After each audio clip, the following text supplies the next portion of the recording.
Muy buenas noches a todos, bienvenidos a Planeme. Un par de minutos antes de las 9 de la noche, ya estamos en vivo hasta las 10, en un día con muchas novedades en lo político y también en lo económico. Bueno, hay una nueva agenda por parte del gobierno, tanto en lo político como en lo económico. En unos minutos vamos a estar hablando con Julio Cobos, el ex vicepresidente de la Nación y uno de los referentes políticos de la oposición no peronista. Y le vamos a preguntar si esa nueva agenda de Cristina es un poco la agenda de la oposición, es decir, los cambios económicos que está llevando adelante el gobierno, si no podrían ser los cambios o la agenda del PRO, del radicalismo o de Sergio Massa hoy en día. Entonces, ¿cómo se planta la oposición ante esta nueva agenda económica que está llevando adelante el kirchnerismo? Y también desde el punto de vista político, ¿cuál es la estrategia de Cristina para tratar de volver a ubicarse en el centro de la escena política, del cual el kirchnerismo había sido desplazado después de la derrota electoral del 27 de octubre? Un ratito Diego Genú les va a contar algunos acercamientos políticos impensados hoy en la Argentina. Cristina con Macri, Massa con Scioli, Scioli con De Narváez. ¿Por qué están ocurriendo estos acercamientos políticos? Antes de meternos en esos temas, a ver, ¿qué fue lo que llevó a la presidenta a hacer cambios tan drásticos en las últimas 2 semanas? ¿Por qué decidió el lunes de la semana pasada hacer volar el gabinete económico? Que saliera el ministro de Economía, la presidenta del Banco Central, al día siguiente Guillermo Moreno, en otro tiempo todopoderoso secretario de Comercio. ¿Por qué apostó fuerte por un jefe de gabinete que es hoy el jefe del equipo económico y delegó el poder? ¿Qué fue lo que llevó a Cristina a pegar el volantazo? Un volantazo impensado algunos meses atrás. Bueno, lo que desde mi punto de vista llevó a Cristina a tomar estas decisiones tan fuertes tienen que ver con esto, con la caída de reservas del Banco Central, que en lo que va del año superan todas las expectativas, sorprendieron absolutamente a todos, a los economistas del kirchnerismo y también a los de la oposición. Las previsiones que tenía el gobierno para este año es que las reservas del Banco Central iban a aumentar, que iban a mejorar las reservas respecto a la caída de los 2 años anteriores, 2011-2012, y que de alguna manera este iba a ser un año de respiro, donde el gobierno iba a poder plantarse nuevamente en una economía mejor a la del año pasado y mirar de alguna manera con el horizonte del 2015 adelante. Bueno, ¿qué pasó? Las reservas en lo que van de este año cayeron casi 12.000 millones de dólares, 11.990 millones de dólares. Hoy fue un buen día. Hoy el dato es que por primera vez, prácticamente en 2 meses, no cayeron las reservas del Banco Central, se mantuvieron, no aumentaron, pero por lo menos no cayeron, eso dicen los datos provisorios del Banco Central. Pero estos 12.000 millones de dólares de caída de reserva en el 2013 es más de lo que habían caído las reservas en el 2011, cuando Cristina se asusta y le encarga a Mercedes Marcó del Pont y a Moreno poner el cepo al dólar. Habían caído ese año 5.780 millones las reservas y eso lleva al gobierno a tomar esa decisión tan drástica. Y en el 2012, el año pasado, que había vencimientos de deuda muy fuerte, en 2012, el cupón PBI, aún así las reservas caen solo 3.000 millones de dólares. En estos 2 años, la caída de reservas son 9.000 millones de dólares. Bueno, en lo que va del 2013 ya cayeron 12.000 millones de dólares. Esto es lo que lleva a Cristina a hacer un cambio drástico de todo su elenco ministerial. Pero fíjense lo que ha pasado en los últimos 2 meses. Esto es lo que termina de alarmar a la presidenta y de convencer que no hay retorno, que no hay vuelta atrás. O pega el volantazo o se estrella la política económica. En los últimos 2 meses, octubre y noviembre, la caída de reservas del Banco Central, y acá no hubo ningún vencimiento de deuda importante en octubre y noviembre para pagar con las reservas del Banco Central, o sea que es pura pérdida de reserva, fuga de dólares, fue de 3.500 millones de dólares en 2 meses. 3.500 millones de dólares en octubre y noviembre, el mes de la elección y el mes posterior a la elección. Para que tengan una idea, en 2 meses la pérdida de reserva del Banco Central es mayor que la pérdida de reservas en todo el año pasado. Solo en 2 meses se le fueron al Banco Central más dólares de lo que se le habían ido en todo el año 2012. Bueno, eso es lo que lleva a Cristina a decir, acá hay que hacer un cambio drástico de agenda. Porque Cristina, yo lo dije en varias oportunidades, puede discutir que la inflación es 20, 25, 15% o incluso el 10% que dice el INDEC. Puede discutir que la economía está creciendo al 6 o que está creciendo al 2 o al 3, como dicen las consultoras privadas. Lo que no puede discutir es esta planilla que le llega todos los días, más o menos a las 8 de la noche, un poquito antes tal vez a la presidenta, que informa cómo se pierden las reservas del Banco Central.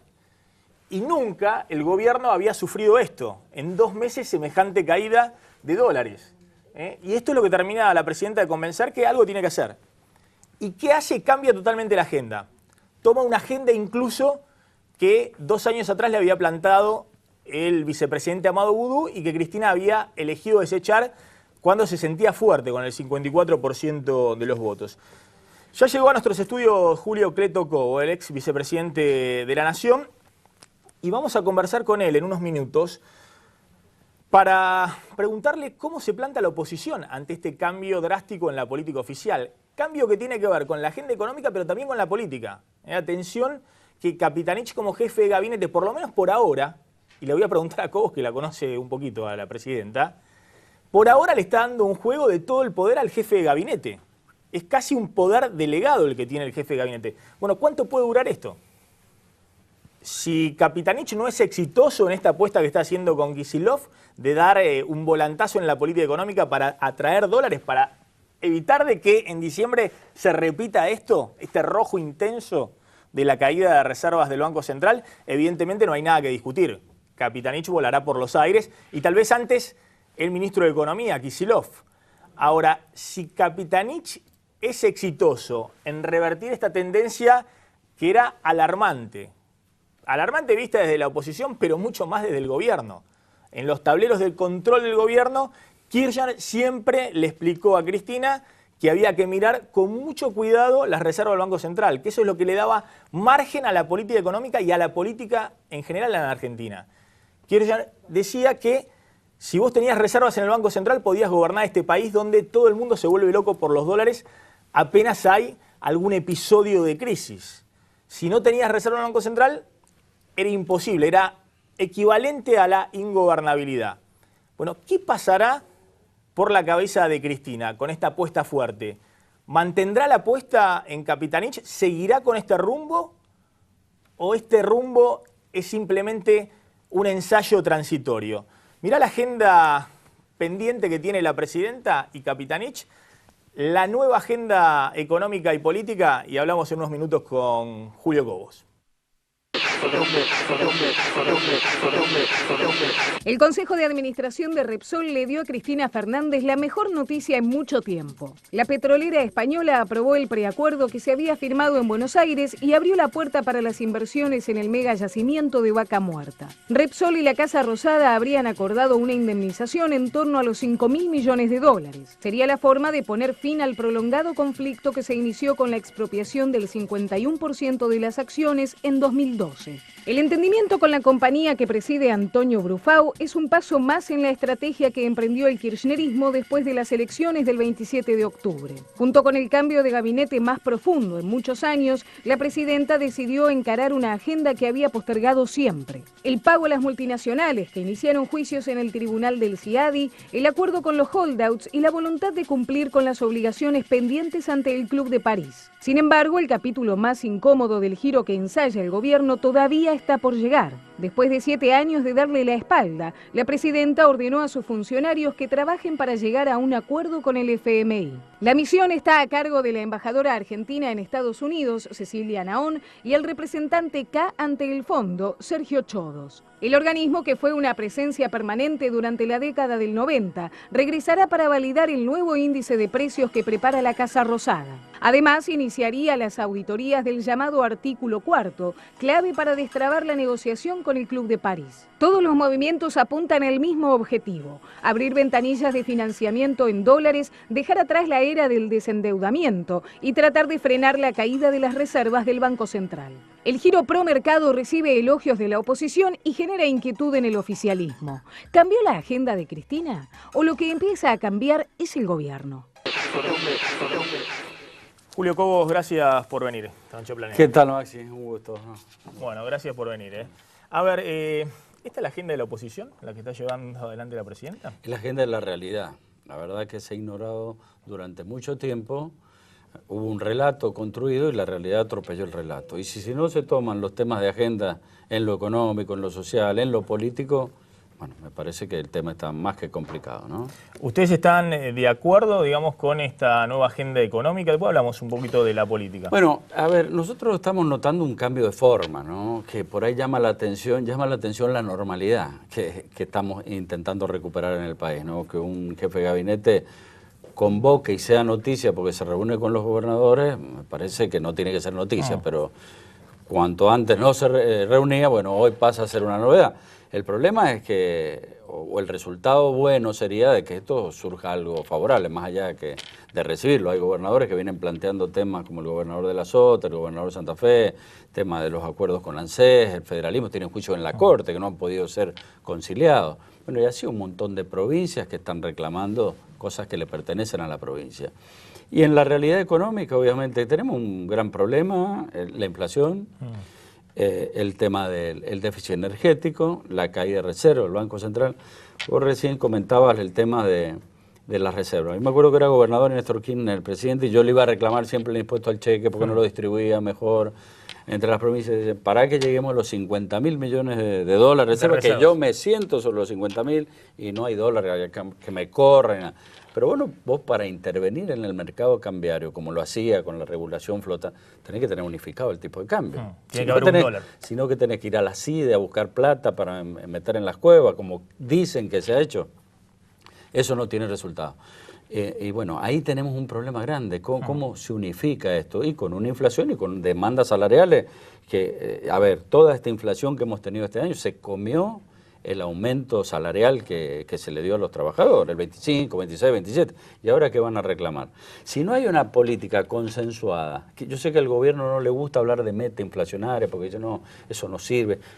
No es que sea la condición necesaria y suficiente, pero es necesario fijarse como meta que tengamos un dígito de inflación. La media de América Latina es el 5%, salvo Venezuela y Argentina.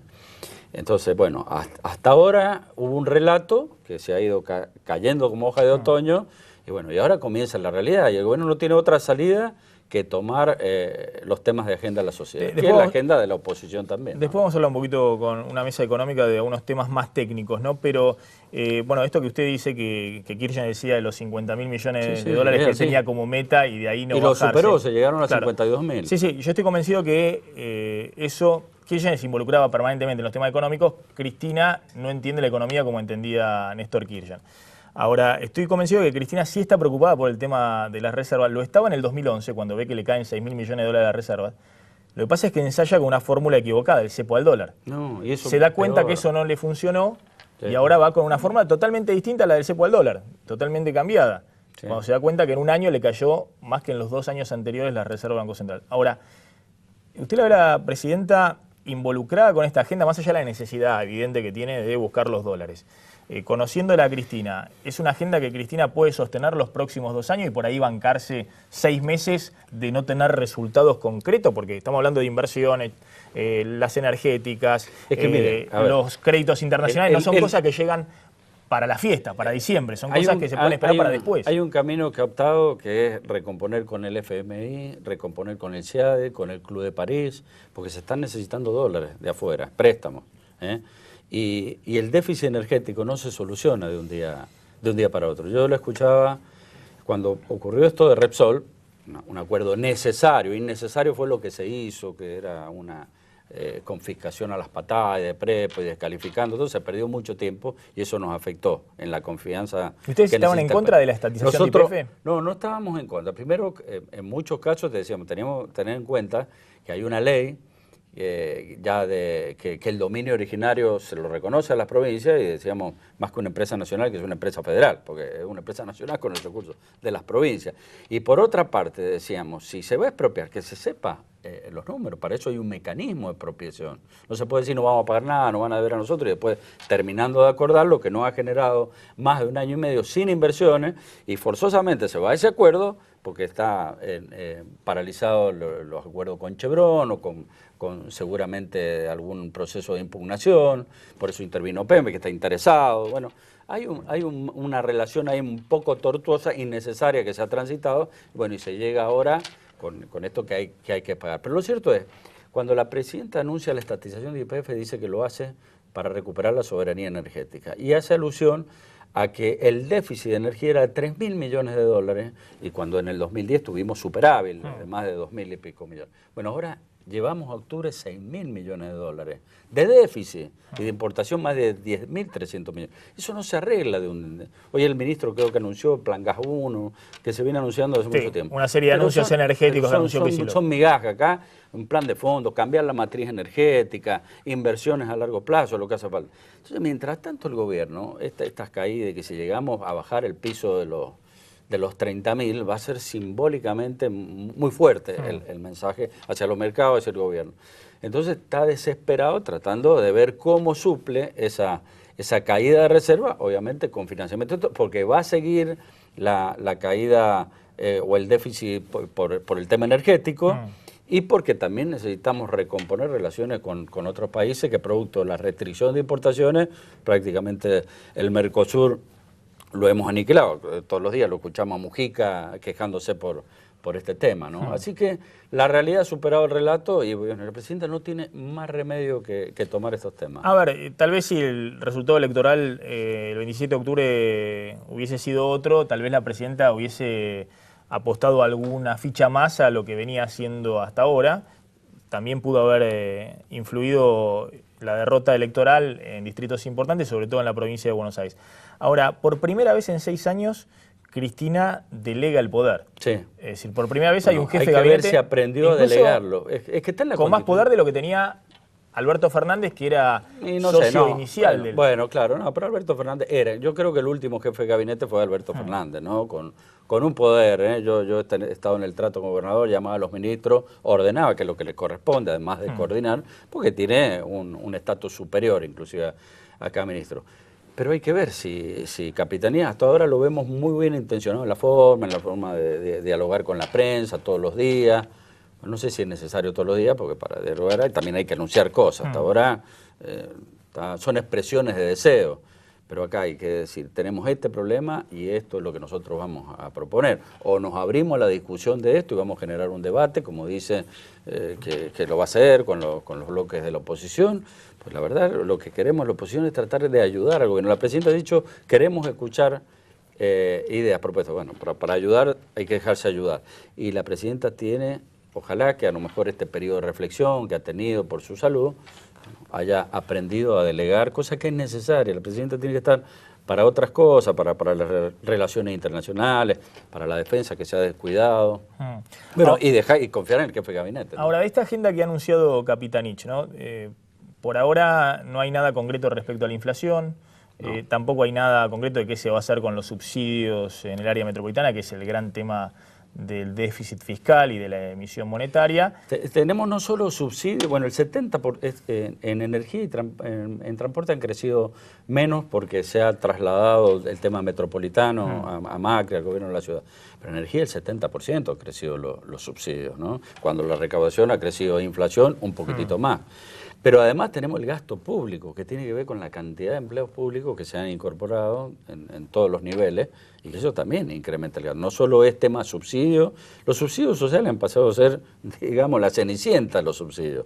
Lo fundamental se lo lleva energía y transporte. Ahora, cuando usted habla de empresas, y la empresa que el 12% de los subsidios económicos se lo lleva a aerolíneas. Cuando usted habla del gasto público, de los empleos públicos, es cierto, se ha incrementado el plantel. Y ha sostenido el PBI y la demanda de empleo en función del... ¿Pero está hablando que es necesario un ajuste ahí? No, yo no digo un ajuste, pero tratar de racionalizar de alguna manera. A ver, acá el sector, lo que necesitamos es inversión privada, el crecimiento lo da eso, no el Estado gastando más, generando empleo. Me parece que en algunos casos el empleo está más que suficiente por parte del Estado. Tenemos también tener un Estado fuerte, pero en los temas que interesen, no burocrático, tratando de generar obligaciones en función o trámites en función de la cantidad de personal. Usted mira las empresas que están hoy, y bueno, ¿por qué hay un déficit tan grande? ¿Es mala administración, mala gestión, gastan más, compran más, están sobredimensionadas? Bueno, uno ve, si ve los análisis de cómo ha crecido el empleo público respecto al empleo, se da cuenta que hay algo ahí que no anda bien. ¿Qué pasa desde el punto de vista político? Es decir, ha convocado Capitanich, el gobierno, a la Casa de Gobierno, a la Casa Rosada, a Macri y a Bonfatti. Y de alguna manera ha ninguneado a Sergio Massa, ¿no? Cuando le preguntaron, Massa lo va a convocar, es un diputado más. Me imagino que si le hubiesen preguntado por Cobos, hubiese dicho, bueno, es un diputado más, Cobos también puede ir y preguntar como los 257. No, pero está bien. A ver, Massa no es gobernador, empezando. Pensando que acá el primer tema que tiene la sociedad como preocupación es la seguridad, y no podemos ignorar. Y el principal problema de la inseguridad es el crimen organizado, más que el narcotráfico, que actúan en convivencia, ¿no? En connivencia, ¿no? La droga, trata de personas, armas, todo esto. Y lo que tendría que haber hecho es convocar a todos los gobernadores y nosotros desde el radicalismo, hoy estuve hablando en el bloque nuestro, vamos a mostrar el martes, hay una reunión de bloque, y vamos a ofrecer a disposición ponerlo a disposición del Poder Ejecutivo para este tema de seguridad, que la verdad ahí nadie quiere sacar rédito político de esto, porque es una verdadera política de Estado. Pero hay que luchar. Mire el Rosario, lo que está padeciendo, Córdoba mismo, el conurbano, con el tema. Y si no salimos como Estado más que gobierno, todos juntos, para brindarle tranquilidad a la ciudadanía, con acciones que seguramente no van a tener resultados en lo inmediato, pero tenemos que empezar a hablar de largo plazo. A lo que voy es, seguramente, Wiener por un lado, usted en Mendoza, Massa que sacó 4 millones de votos en la provincia de Buenos Aires, más allá de que son diputados, ahora a partir del 10 de diciembre, son referentes de espacios políticos que están jugando en la escena nacional. Sí. ¿Le gustaría que lo convocaran a la Casa Rosada? Mire, yo no digo a la Casa Rosada, pero por lo menos en el Congreso, que es uno de los poderes del Estado, poder transmitir nuestras ideas, nuestras inquietudes en lo económico, en lo institucional y en lo social, que tenemos buenas ideas. Nosotros lo que hemos llegado es porque le hemos dicho a la ciudadanía, mire, llevamos esta propuesta y la gente nos ha votado. Entonces, por lo menos que nos escuchen.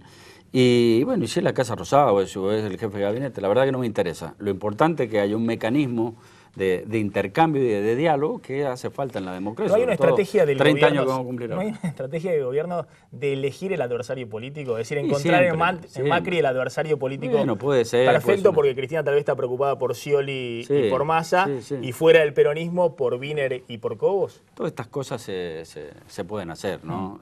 Y el Poder Ejecutivo son parte de la picardía de la política. La picardía, exactamente. Y en esto tiene la sartén por el mango, obviamente, porque ellos definen, quien administra puede definir hasta sus adversarios, ¿no? ¿Usted cree que efectivamente a Cristina le queda cómodo Macri como adversario político hoy en la... Bueno, no sé si le quedará cómodo, pero es un adversario que está bien diferenciado en lo ideológico y bueno, y a lo mejor por ahí puede diluir algo de apoyo hacia el peronismo disidente, federal o renovador, que de alguna manera está Massa y Scioli, que no sabemos bien todavía dónde está.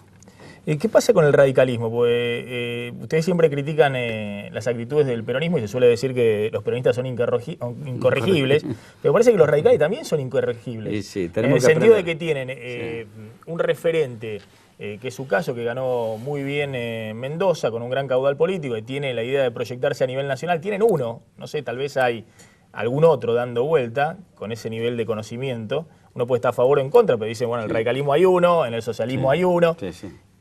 Y lo boicotean, es decir, no le dejan ser ni siquiera presidente del bloque de diputados. No, yo la verdad que no quería ser presidente del bloque y dije ponemos toda a disposición. Lo que yo quiero de mi partido... Pero hablando de cine fue realmente yo lo es que insólita la actitud permanente del radicalismo, donde las internas pequeñitas no le permiten construir no es todo el radicalismo. Poder a nivel nacional. Claro, bueno, y esto, quienes pensamos que tenemos que construir una alternativa seria, queremos un radicalismo equilibrado, imparcial, como por ahí le gusta decir a algunos sectores que nos acompañan. Bueno, y para lo cual, no solo imparcial en este proceso, porque con el radicalismo no alcanza, sino para garantizar acuerdos con otros partidos, ¿no? Y tenemos que transitar además una agenda legislativa. Mira, ahora tenemos una cena, salgo de acá, voy disparando a Libres del Sur, ¿no? Está el referente de Hermes Birner, creo que está Ernesto Sanz, está Ricardo Alfonsín, que hemos estado hace un ratito charlando con él, bueno, Margarita, todo. Y tenemos una gran responsabilidad de conformar ese espacio. Eso. No, es 26 años creo que cumple Libres del Sur como partido. Así. Nosotros fuimos con la gente Libre del Sur, la cuarta candidata a diputada era la decana de la Universidad de Cuyo Ciencias Políticas. Se va a encontrar con el surdaje ahí. No, bueno, pero con un partido con el cual venimos trabajando juntos y lo importante es que sabemos que podemos tener diferencias, pero mira, si la ciudadanía no le demostramos. Yo digo antes que el 2015, porque ustedes nos apuran con el 2015, con las internas, todo. Está el 2014. Y si nosotros no le demostramos a la ciudadanía que somos capaces de proyectar una agenda legislativa, más allá que el oficialismo después ponga los números, después nos pongamos de acuerdo. Es decir, esta va a ser nuestra propuesta. Y para cada tema hay una solución, va a ser muy difícil que después confíen en nosotros en una alternativa cuando es la hora de gobernar, administrar un país, que son distintos los parámetros con lo cual decide un voto la ciudadanía, porque cuando hay elecciones a medio término siempre se inclina un poquitito más por la fuerza de oposición. Esto siempre ha sido así. No nos engañemos con estos resultados que pueden ser para extrapolarlos para la próxima elección. Así que tenemos todo un 2014 de desafío y responsabilidad para mostrarle a la ciudadanía que somos capaces de generar una alternativa. Una pregunta a Diego Genú, a Julio Cobos. Sí, un poco en la línea de lo que venían charlando. ¿Usted cree que puede gobernar el radicalismo, volver a gobernar la Argentina sin el peronismo? No, bueno, a ver, con un peronismo racional, el radicalismo siempre ha ejercido posición racional. Me parece que estos 30 años de democracia nos tienen que haber hecho evolucionar a todos los partidos. Y sin duda que el radicalismo con otros sectores que comulgan un espacio común, un espacio socialdemócrata, pueden gobernar perfectamente y con un peronismo, obviamente, que si la ciudadanía le asigna el rol de oposición, tiene que ejercer una oposición racional. Y nosotros dispuestos a escuchar, a dialogar y consensuar, cosas que normalmente, sobre todo en este gobierno, cuando se ha estado en el gobierno, no ha permitido el diálogo con otra fuerza política. Le hago dos últimas preguntas. Una tiene que ver, se lo pregunté ayer a Birner. ¿Birner estuvo ayer? Creo que ayer, ¿no?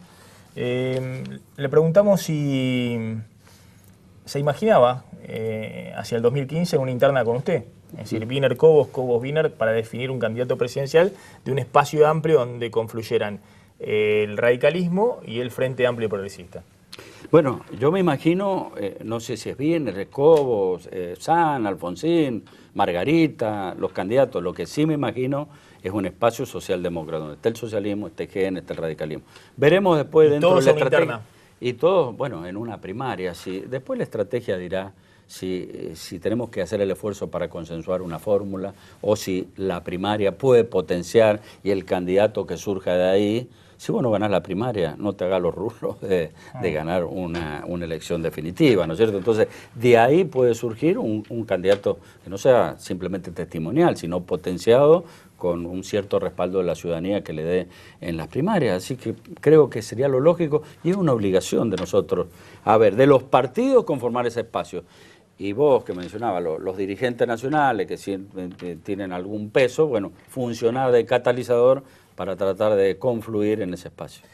Y le hago una última pregunta respecto a qué puede pasar en este diciembre, ¿no? Porque hay una situación económica que no es la de los 2001 o 2002, por supuesto. No. Pero tampoco es la del 2010-2011, sí. No es la del 2007 o 2006. Es una situación económica que está... La gente está angustiada con los precios. La inflación, un nivel de actividad que está con lo justo. Complicado. Y también hay mucho rumor en la política. Bueno, de hecho ayer un episodio en el Gran Rosario. Sí. Mucho rumor de interna del justicialismo en el Gran Buenos Aires, bueno, en los grandes centros urbanos.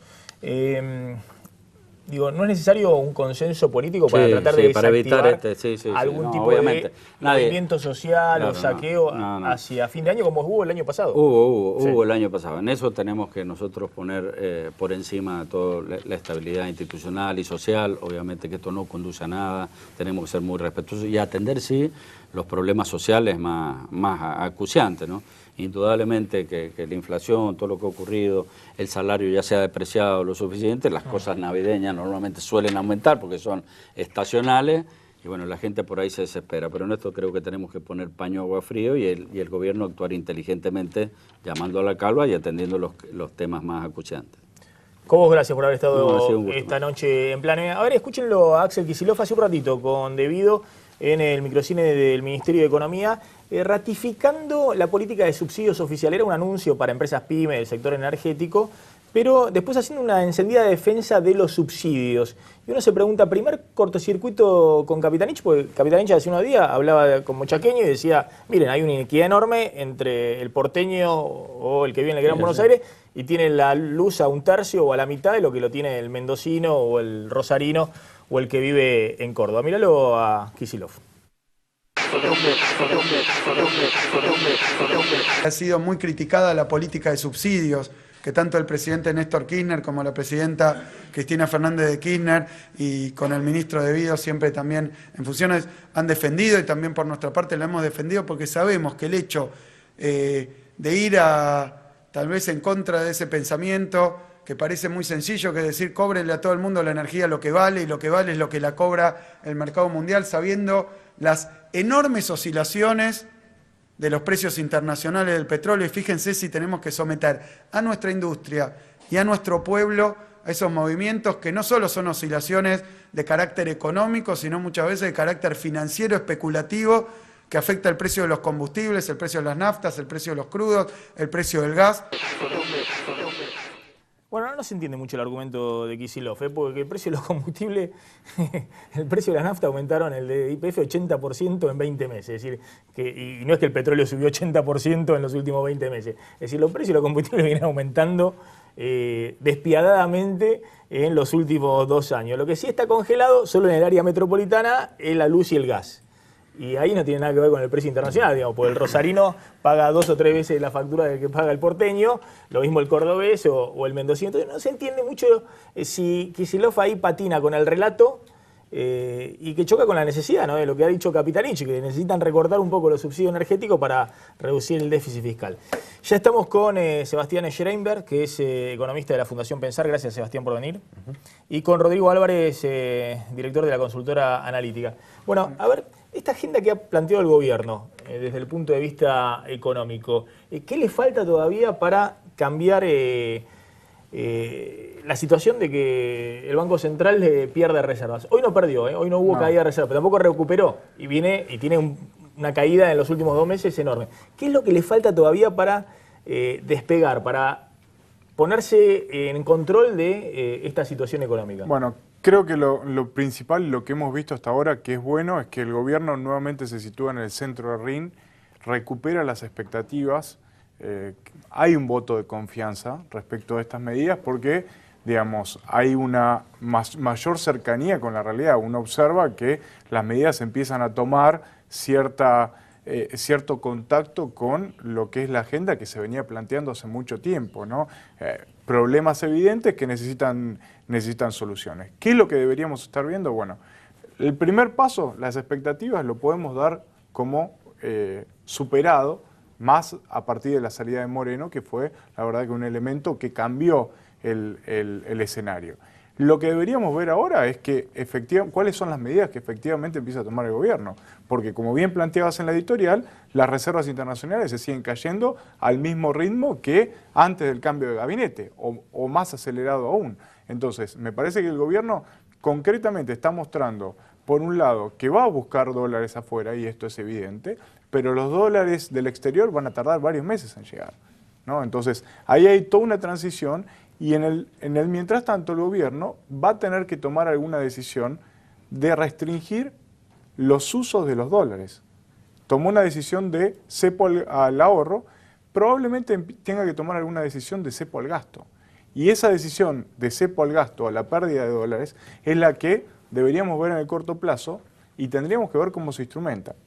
Un primer capítulo. El segundo capítulo, y esto tiene que ver con frenar la sangría de las reservas. El segundo capítulo tiene que ver con cómo se ataca la inflación después de, digamos, un escenario donde la inflación sigue siendo 25%, el gobierno está acelerando en el último mes a un ritmo, devaluando en el último mes a un ritmo de 50%, que obviamente esto tiene algún efecto en precios, sino todo el discurso que venía planteando el gobierno de evitar la devaluación para frenar la inflación, digamos, no tiene sentido ahora, digamos, obviamente tiene sentido. Y el segundo punto tiene que ver en materia inflacionaria con el corregimiento de Moreno, que era una suerte de dique de contención para las empresas en una lógica que era bastante perversa, pero digamos, en el corto plazo generaba algún efecto. Digamos. ¿Cómo se están comportando las empresas cuando ahora tendremos que ver los primeros relevamientos de precios para ver qué pasó en las últimas semanas, pero sin duda los aumentos fueron significativos. Sebastián, la estrategia del gobierno es evidente, o por lo menos la del Banco Central, llevar el dólar oficial lo más rápidamente posible hacia arriba, ya está en 6.14 hoy el minorista, y tratar de bajar el dólar paralelo, hoy cerró en 9.65, bajarlo lo más posible para que en algún momento se equilibren y que haya un dólar más o menos unificado entre el dólar oficial más alto y el dólar paralelo más bajo. El gran interrogante que se hacen todos es cuál es ese nivel, qué es lo que quiere el gobierno, llevarlo a 7.50, a 8 el oficial, bajar a ese nivel el paralelo. ¿Es una estrategia correcta? Es evidente, la estrategia que ha hecho en los últimos días pasa por ahí la cosa, y en el medio ven de reserva del Banco Central. Mira, a mí me parece que los problemas estructurales siguen vigentes. Además, como vos planteaste hace un rato, parece que hay dos modelos enfrentados. El modelo de Capitanich de llevar, digamos, un escenario de racionalidad, sobre todo el desequilibrio energético, que es un poco el determinante del cepo cambiario, y está esta visión que es anodina, no tiene sentido. Lo que acaba de decir Kicillof, digamos, es ir para atrás con todo lo que se había avanzado con el acuerdo con Repsol. Si nosotros no resolvemos las grandes distorsiones, entre ellas la distorsión mayor, que es la de la política energética, que sigue, digamos, con este anuncio, sigue al 100% distorsionado, entonces, digamos, vas a tener el drenaje de divisas de los miles de millones de dólares este año estimado en 7.000 millones de déficit de la balanza energética. El año que viene, si se cumplen los pronósticos del gobierno, un crecimiento al 5,5%, el déficit puede llegar a 9.000 millones de dólares. Entonces, digamos, si vos no corregís estas inconsistencias, estos desequilibrios fenomenales, no vas a poder resolverlo con intervención en el mercado financiero. Además, da la sensación de que la intervención lo que está generando es un mayor drenaje de divisas, porque se interviene, se baja el tipo de cambio paralelo, pero yo creo que al costo de una disminución de los bonos en poder del ANSES y demás organismos oficiales, y aparte, evidentemente, que hay una pérdida de reservas del Banco Central. Entonces, me parece que esta estrategia es muy cortoplacista y lo que está fallando es la sincronización al interior del gobierno, porque no se van a terminar de corregir los desequilibrios si se va a aplicar la estrategia que acaba de mencionar Kicillof, que yo no lo había escuchado, pero me parece que realmente borra de un plumazo todo lo que se había avanzado con la señal del acuerdo con Repsol. ¿Para qué sirve el acuerdo con Repsol? Pagarle alrededor de 5.000 millones de dólares a Repsol. El acuerdo es clave para comenzar a destrabar las inversiones que están pendientes. Digamos, todos sabemos el potencial que tiene Vaca Muerta y creo que Repsol era la llave, o el acuerdo con Repsol es la llave para destrabar las inversiones de otras petroleras que seguramente, digamos, están más que interesadas en desarrollar parte de los recursos de Vaca Muerta, obviamente con otros precios y más allá de, yo creo que hay que empezar a diferenciar un poco el discurso de los hechos concretos. Cristina habló hace algunos días de que se iba a profundizar el modelo y claramente estamos viendo un giro en cuanto a la política económica. Me parece que hay algunas cuestiones que tienen que ver con el pragmatismo, con la realidad que ya no se pueden esquivar y la política energética seguramente van a haber cambios en este sentido. Acaba de llegar a nuestros estudios Darío Giustosi, flamante diputado electo del Frente Renovador. Un ratito vamos a estar hablando con él porque hay mucho movimiento en la provincia de Buenos Aires y se llegó a un acuerdo por el presupuesto 2014 entre Massa y Scioli. Bueno, el por qué ese acuerdo, cuáles fueron las condiciones que impuso el Frente Renovador en el presupuesto, que es el segundo mayor del país, el de la provincia de Buenos Aires, para el año próximo. Nos lo va a contar Giustosi en un ratito. A ver, Sebastián, te hago una última pregunta. Vos sos especialista en términos energéticos, ¿no? ¿Cuánto tiempo tiene el gobierno para que maduren estas inversiones, lleguen los dólares de la energía, puedan venir dólares de crédito internacional? Porque la clave acá está el timing. No, mira, digamos, la verdad ¿cuánto que, tiempo empiezan a entrar los dólares y se estabiliza la cosa? Y cuánto, después le voy a preguntar yo a Justosi cuánto tiempo banca Cristina, digamos, de que haga los deberes y que por ahí los dólares no llueven de un día para el otro. Yo creo que lamentablemente las decisiones que se tomaron hace 20 meses y estos caprichos de llevar la pelea, tensar la cuerda al máximo nivel, ha generado un problema muy grande para la Argentina. El déficit energético no se resuelve de un día para el otro. Para llegar al autoabastecimiento vamos a necesitar 10 años. 10 años. El que piensa que esto se resuelve fácilmente con un ajuste de tipo de cambio está equivocado. Entonces, en primer lugar, las medidas que se anunciaron, el acuerdo con Repsol, no va a generar divisas en el cortísimo plazo. Al contrario, digamos, de alguna manera, si nosotros estamos comprando un activo, recomprando un activo, o salen títulos públicos o sale dinero de las reservas del Banco Central. O sea que en el cortísimo plazo esto no genera ningún ingreso de reservas, no va a hacer resolver los problemas de coyuntura. Estos acuerdos están apuntando a un acomodamiento de mediano plazo. Y fíjate que el acuerdo con Chevron de 1.300 millones era en cuentagotas. O sea, veo, pongo, voy poniendo. No va a caer una catarata de inversiones y menos después de los anuncios que acaba de hacer Kicillof.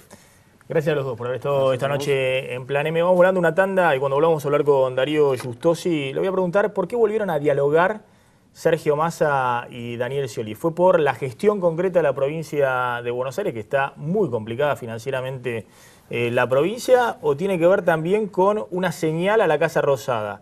Hay una estrategia del gobierno de buscar eclipsar a Massa y a Scioli, pues los ve como un desafío, y tratar de levantar a otros opositores como a Macri. Se lo voy a preguntar a Justosi. Tanda muy cortito y volvemos, no te vayas.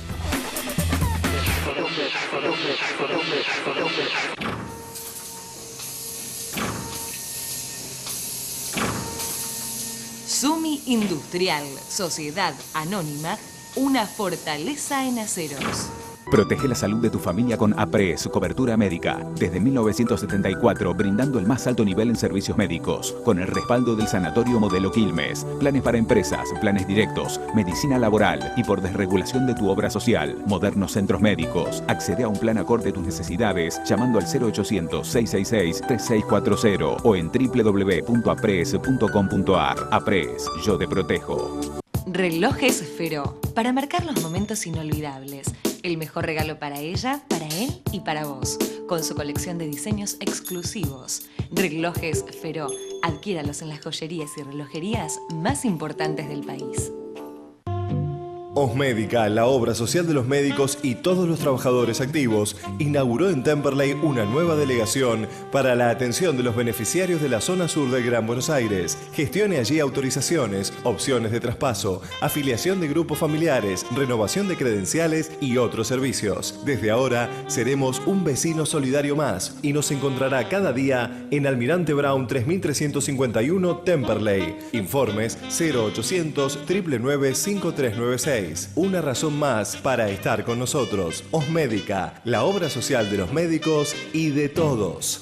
Jacobi Cavallo Folgueiro Abogados. El lavado de manos sigue siendo la medida preventiva más eficaz para evitar el contagio de enfermedades. Adoptemos este acto simple y sencillo a nuestra vida. Es un consejo de AISA. UMED, tu derecho a la excelencia. ¿Su empresa está creciendo? ¿Sus oficinas le quedaron chicas? ¿En quién confía la búsqueda? Si su oficina dejara de brindarle la comodidad deseada, ¿en quién confiaría la búsqueda? En Adrián Mercado, como dice el eslogan, el placer de operar con el que sabe. Y vos, hacé como ella, que confía en el mejor. Adrián Mercado, gestión inmobiliaria. El placer de operar con el que sabe. Bien, ya estamos con Darío Justosi, el flamante diputado electo del Frente Renovador. Gracias, Justosi, por venir. Bueno. ¿Renunció a la intendencia de Almirante Brown? He presentado la renuncia, así es. Estaba de licencia, presenté la renuncia. Ah, bueno. Una diferencia, digo, con Martín Insaurralde, nos olvidamos de comentarlo, pero pidió licencia Insaurralde en Loma de Zamora. No se entiende. Quiere volver. Es decir, pues va a ser diputado por lo menos por 4 años. Si quiere hacer otra cosa en el 2015, quiere ser candidato a gobernador, lo que sea, bueno, pero 2 años seguro. Entonces, no se entiende por qué pidió licencia Insaurralde en Loma de Zamora en vez de presentar la renuncia como hicieron los otros intendentes. Sí, habrá que ver las motivaciones. De todos modos, bueno, nosotros tenemos un compromiso y seguimos en la lógica con la que nos presentamos para las elecciones pasadas. A ver, Giustosi, hablamos de que la novedad política en la provincia de Buenos Aires esta semana tiene que ver con un acuerdo entre Massa y Scioli, que hoy tuvieron incluso un diálogo cordial en la radio por el tema presupuesto 2014. ¿Por qué se accedió a hacer un acuerdo con Scioli con el presupuesto? Sí, está claro que primero hay que poner las cosas en su lugar. No es, porque como se meneó el tema del acuerdo previo a las elecciones, a ver, estamos hablando claramente que nosotros nacimos como una fuerza para solucionar los problemas y no para complicarle la vida a nadie. Al momento de la presentación del presupuesto en la provincia de Buenos Aires tuvimos sensibles diferencias, creíamos que había cosas que aclarar y había cosas que incluir en el presupuesto, porque a nuestro entender el respaldo electoral que tuvimos nosotros en las elecciones nos daba esa atribución de plantear las cosas que había planteado la gente en el seno de la legislatura. Así lo hicimos, se hicieron correcciones, se incorporaron 1.000 millones de pesos en materia de seguridad y se va a aprobar el presupuesto porque es una herramienta que necesita para funcionar el gobierno bonaerense y así debe ser en cualquier lugar y en cualquier nivel del Estado. Ahora, eso no quiere decir que nosotros dejemos de ser opositores y el gobierno provincial deje de ser parte del oficialismo. Son cosas distintas. Es decir, le fijaron básicamente dos condiciones, serían una es que no aumente el impuesto inmobiliario como tenía Scioli pensado aumentar. Claro, sí, había algunos condicionantes que tenían que ver con el impacto negativo que podía tener en la sociedad. Y el otro es que una parte del endeudamiento que está pidiendo Scioli el año próximo vaya destinado específicamente seguridad. al tema de seguridad y no una nebulosa de endeudamiento que no se sabía exactamente bien cuál era el destino de los fondos. Creo que bueno, eso es un motivo suficiente para nosotros como para acompañar con el presupuesto y después vamos a estar con una lupa defendiendo los intereses de los bonaerenses, los que nos votaron y de acá hasta el 2015 desde la función legislativa. A ver, ¿qué está pasando desde el punto de vista político? Hay una especie de ninguneo del gobierno al Frente Renovador. Diego Genú, ¿está priorizando el gobierno a Macri por encima de otros referentes de la oposición como pueden ser Massa? Bueno, hablamos hace un ratito con Cobos. Sí, efectivamente, esta semana Capitanich habló todos los días, desde el primer día de la semana donde convocó a Macri y convocó a Bonfatti para la semana que viene, empezó a responder por qué no convocaba a Massa. Hoy lo dijo por tercera vez, es un diputado raso, tiene que ir al Congreso y en ese marco se dialogará con toda la oposición, pero no es un mandatario. Muchas veces lo saca él mismo el tema. A veces le preguntan los periodistas, hoy lo hizo él por su cuenta diciendo que Massa tiene que esperar para este diálogo y sí priorizando la reunión con Macri, que dijo esperemos que no sea solo una foto, pero que ya tiene fecha el 4 de diciembre próximo. Es decir, este es el primer acercamiento impensado entonces entre el gobierno y Mauricio Macri. Algo impensado hasta hace muy poco. Uno puede también hablar de gestión, ¿no? Porque le han autorizado a Macri, por ejemplo, el tema de la autopista Ilia, para poder hacer ensanchamiento que hace 6 años no le daban ni pelota. Macri mismo dijo que ahora Cristina le atiende el teléfono, antes no pasaba absolutamente nada. Es decir, el gobierno que de alguna manera con Macri se siente a gusto con la excusa de la gestión, pero políticamente. Y Macri también respondiendo de que va con expectativa a esta reunión, ¿no? Por Capitanich, por Repsol, por una serie de movimientos del gobierno en los últimos 10 días. El segundo acercamiento impensado es el que hablábamos recién. Massa y Scioli, nos explicó acá Giustosi que esto tiene que ver con la gestión en la provincia de Buenos Aires. Sí, y un diálogo cordial hoy a la mañana en Radio 10 se cruzaron y hablaron de un nuevo clima político. Bueno, Scioli le agradeció la madurez, la responsabilidad por acompañar este proyecto, pero hubo una cordialidad que hacía rato no se veía entre ellos. Ahora, ¿esto tiene que ver con la gestión o puede ser también una señal política a la Casa Rosada? No, yo creo que es exclusivamente un tema de gestión y es un sentido de responsabilidad cívica y republicana que nosotros hemos tenido esa actitud. Primero, parar, no salir aprobando a ciegas el presupuesto, porque en definitiva es lo que ahí figura, es lo que va a pasar en materia de gestión en la provincia de Buenos Aires en los próximos meses, o sea, todo el año que viene. Y lo segundo, se hicieron las correcciones que se podían hacer, nos hubiera gustado más cosas, pero bueno, entendemos que de esta manera le podemos dar la herramienta que necesita el Poder Ejecutivo para desarrollar su gestión durante el año próximo. Ahora le tiramos un salvavidas que le gustan las después metáforas náuticas. Después el diálogo, A Scioli le gustan... la posibilidad de ser, digamos, la posibilidad del diálogo en una radio, además está bien y así debe ser. Ahora a Scioli le gustan las metáforas náuticas, le tiraron un salvavidas a Scioli. porque si a Scioli no le autorizaban los 14.000 millones de pesos de endeudamiento para el año próximo en la provincia, Scioli quedaba totalmente dependiente de la Casa Rosada. Mirá, si es hay decir, necesitaba para administrar la provincia que Cristina le firmara los cheques, quedaba totalmente dependiente de la Casa de Gobierno. Pero la verdad es que nosotros, si hay algo que dijimos desde que nacimos como espacio político, es que veníamos a hacer propuestas, a tratar de solucionar los problemas y no a complicarle la vida a nadie. A nadie que esté al frente del gobierno, ya sea en el nivel nacional, en los niveles provinciales o en el nivel municipal. Y a defender los intereses de las mayorías que a través nuestro hicieron reclamos el día de las elecciones. Eso es lo que hicimos, es lo que vamos a sostener en el futuro. Y eso además es parte de una práctica de madurez política que, fíjate vos, viene de la mano de una nueva generación de dirigentes que estamos encarnando la construcción del Frente Renovador. Bueno, la tercera foto impensada o acercamiento fue entre Scioli y de Narváez. ¿Por qué, Diego? Sí, quizás no tan impensada. No, la verdad que no. Durante la campaña había mucha sospecha. Ya habíamos dicho. De que había mucha cordialidad durante la campaña electoral. Claro, aparecieron muy cerca, sí. Incluso algunos decían que Narváez estaba jugando con Scioli. Finalmente van a nombrar como asesor general del gobierno a Gustavo Ferrari, que es el diputado de narváista más importante que hay, la mano derecha del ex dueño de Casa Tía. Va a estar a partir de diciembre en la provincia. El sciolismo dice también va a haber algunos cargos porque lo hacemos con las fuerzas opositoras para el radicalismo, para el Frente Renovador. Bueno, este fue el primer cargo que se confirmó hoy por parte de Scioli. Bueno, a ver, hablemos un poco... Ahí sí. ¿puedo hacer un... Sí. Simplemente, esta actitud respecto del Frente Renovador del Gobierno Nacional, del jefe de gabinete, a mí como mínimo me llama la atención. Da la sensación que también, como pasó previo a las elecciones, que había como una especie de sensación de acuerdo entre el oficialismo y de Narváez, porque le convenía que de Narváez esté en la cancha para quitarnos votos a nosotros, ahora parece que esa sensación se empieza a oler en torno a esta relación entre Macri y el gobierno nacional de estos días, que aun cuando cada uno mantenga su posición en su vereda, uno en el oficialismo, el otro en la oposición, puede ser que le sea funcional uno al otro. Nosotros lo que dijimos en su momento lo vamos a sostener. Hay que cuidar las cosas que estén bien hechas, hay que corregir lo que esté mal y no nos tenemos que prestar a este tipo de juegos porque en definitiva confunden a la gente. Usted dice que se siente más cómodo el gobierno con Macri, pues sabe que no le disputa votos en el peronismo. Porque creo que está pensando en el 2015 y a Macri le puede ganar y a nosotros no. A ver, hablemos un poquito de Cristina y de los cambios evidentes que hay en la gestión política y en la gestión económica. ¿Está de acuerdo con esos cambios? ¿Es casi la agenda de la oposición?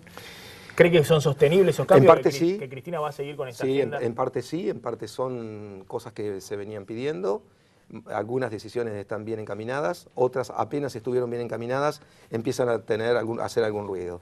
Está bien encaminado el acuerdo con Repsol, lo dijimos en el momento que creo que fue el propio Kicillof el que dijo que lo de Repsol era una estafa, que no solo no iban a haber ningún tipo de compensación, sino que además le iban a hacer un reclamo, le iban a hacer un juicio, etcétera, etcétera, y eso nos fue alejando del mundo. Esta es una buena señal. Ahora habría que establecer, habría que ver en dónde quedó aquello de que iba a haber un organismo especial, transparente, para evaluar cuánto había que pagarles y que iba a ser de conocimiento público. Hoy el detalle del acuerdo no se sabe. ¿Y por qué 5.000 millones y no 4.000 o 3.000 o 6.000? No sé, pero sorpresivo cambio, aun cuando esté bien encaminado, como mínimo tenemos que estar con la lupa y atentos, prestando atención que sea un acuerdo que proteja los intereses del país y al mismo tiempo que sea razonable y que esté en la dirección de lo que nosotros hemos planteado de no cerrarse al mundo, de dar confiabilidad, dar señales claras a los mercados, especialmente a los inversores, al que necesitamos una economía más dinámica, más abierta. ¿Usted cree que Cristina que da un volantazo desde el punto de vista económico? Bueno, no solamente Repsol, es la negociación con el FMI, tiene que ver con los fondos buitres, el CIADI, el Club de París, es una agenda completa, digamos, ¿no? ¿Que esa agenda es sostenible? Es decir, que la presidenta verdaderamente cree que esta es la forma de conseguir los dólares, que la puede sostener los próximos 2 años. Bueno, eso habrá que ver. Yo no puedo adivinar qué es lo que va a suceder porque hay un montón de componentes en el medio. Va a ser un clima de transición político-electoral. El año 2014 va a estar muy plagado, muy cruzado por la política, y por otro lado hay que estar atento a la evolución de tres variables, como lo hemos dicho, ¿no? El tema de la fuga de la disminución de las reservas, la inflación y el tipo de cambio. Cuando decimos el tipo de cambio es porque es un valor de referencia, como lo es el combustible. El combustible aumenta, la gente se preocupa y además el que contrata transporte dice: yo contrato transporte para distribuir mis mercaderías, si ahora el combustible me es más caro, va a ser más caro el transporte, por lo tanto ya empiezo y remarco los precios. O sea, lo que funciona por un lado da la sensación que puede generar un problema por el otro cuando... lo que termina evidenciando que muchas de estas decisiones se tendrían que haber tomado hace mucho tiempo atrás. Se tendrían que haber tomado cuando se empezó con el término, la sintonía fina, a tratar de romper la madeja de los subsidios cruzados, tenía que ver, de alguna manera, con ir transparentando las principales variables macroeconómicas, y no tendríamos el problema que tenemos hoy, en donde tapás un agujero por un lado, pero destapás otro. Y es una situación bastante complicada. ¿Y qué pasa desde el punto de vista de la agenda social y política, ¿no? Porque a ver, en la campaña electoral había distintas propuestas, ¿no? Ustedes se propusieron bajar el mínimo imponible de ganancias, después el gobierno lo hizo. Propusieron un tema de un plus para los jubilados, el gobierno no lo hizo. Pero llega fin de año y bueno, estamos todos con la agenda de cómo hacen para evitar la caída de reservas. Pero eso es una agenda alejada de la gente, si se quiere. Son todos temas de cómo entran los dólares, los mercados, las inversiones que van a madurar en los próximos años. Ahora, diciembre es un mes complicado. Diciembre del año pasado fue un mes difícil en el Gran Buenos Aires, por ejemplo. Ayer hubo un episodio también complicado en el Gran Rosario. La semana pasada, o hace 2 semanas, en San Fernando tuvo que actuar el intendente de San Fernando junto con Sergio Berni, el secretario de Seguridad, para desactivar también movimientos extraños que había alrededor de algunos supermercados.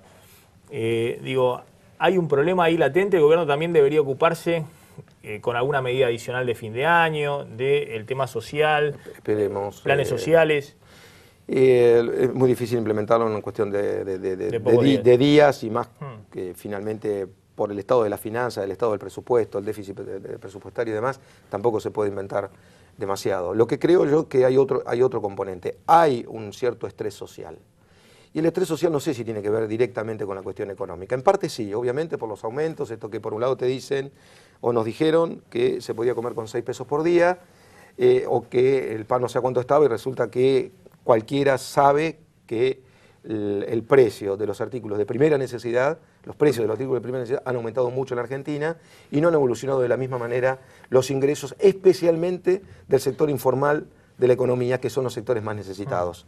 Aún aquel que tenga un programa social, aún aquel que esté alcanzado por la asignación universal por hijo, apenas le alcanza para poder parar la olla, como se dice en los barrios. Esto genera una situación de angustia, pero hay otra situación en paralelo también, que es a veces el estado con el que hemos convivido en los últimos años en la Argentina, de cierta violencia institucional, violencia dialéctica, peleas innecesarias.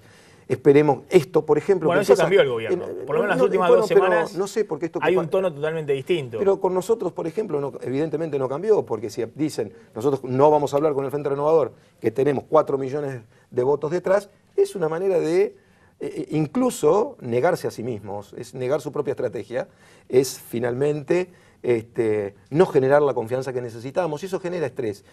La acumulación de contradicciones, cuando uno empieza a escuchar y a descodificar lo que va diciendo un ministro, un funcionario y otro funcionario, se nota que está plagado de contradicciones. Y hay que ver qué es lo que sucede y finalmente qué resulta dentro de 2 o 3 meses cuando se vayan poniendo de acuerdo o no. Finalmente, cuando no se pongan de acuerdo, cómo seguir con esto adelante. Luego la última, ¿cómo hacen para sostener desde el Frente Renovador? Hace un mes que ganamos con 4 millones de votos la provincia de Buenos Aires, pero claro, es tan vertiginosa la realidad argentina que ahora todo el mundo está viendo, bueno, a ver qué hace el gobierno, que volvió a ocupar el centro de la escena, porque se le da la expectativa de que pueda cambiar el tema económico y que pueda tratar de tapar los problemas evidentes que había, o de mejorar los problemas evidentes que había en la economía. Ahora, ¿cómo hace el Frente Renovador para tratar de traducir la demanda social que se expresó en los 4 millones de votos en una agenda concreta, siendo que sí, no está lo primero que está en cuestión? Claro, sí, lo primero que está en claro, la gente no votó pensando que estaba votando al Poder Ejecutivo, no votó pensando que estaba votando, votó pensando de que estaba dándole la oportunidad a un nuevo espacio político que nace desde el peronismo, pero que se abre a otras expresiones, a radicales, independientes, vecinalistas, que le da la oportunidad de que ese nuevo espacio pueda encarnar una Argentina distinta, que no haya tantas peleas, que no sea la discusión casi una suerte de campo de batalla. Y esta oportunidad que nos dio a nosotros, ahora somos nosotros, junto con la gente, lo que vamos a irla construyendo de a poco, ir incubando las propuestas para el Congreso y también, en ese mismo ámbito, ir generando lo que van a ser nuestras propuestas para una plataforma de gobierno para el 2015, tanto para el nivel nacional como para el nivel provincial. Justo, sí, gracias por haber venido esta noche a Plan. Y me vamos volando a una tanda, menos de un minuto, y ya volvemos, no te vayas.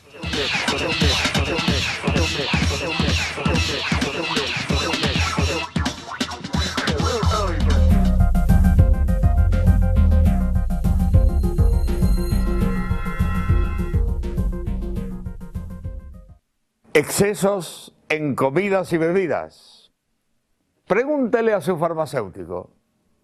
Por su eficacia, Palatrovil lo resuelve.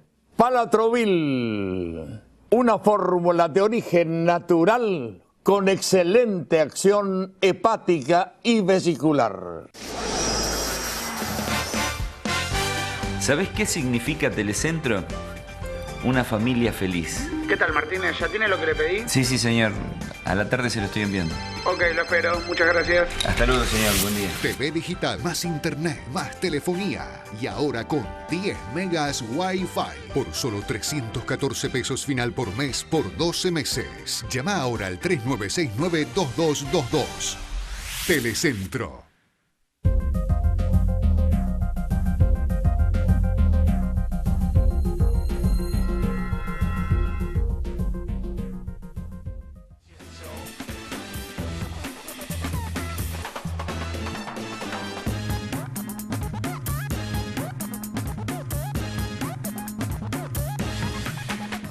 Bien, nos estamos retirando hasta mañana. Mañana viernes vamos a estar en horario especial. Después del fútbol, juega Racing con Central. Sí, a las 10 de la noche. Después del fútbol vamos a estar aquí en Canal 26 en horario especial de Plan M, la picada tradicional de los viernes con periodistas. Quédense en Canal 26, ya llega Antonio Fernández Llorente con el cuarto día. Chau, pásenla bien.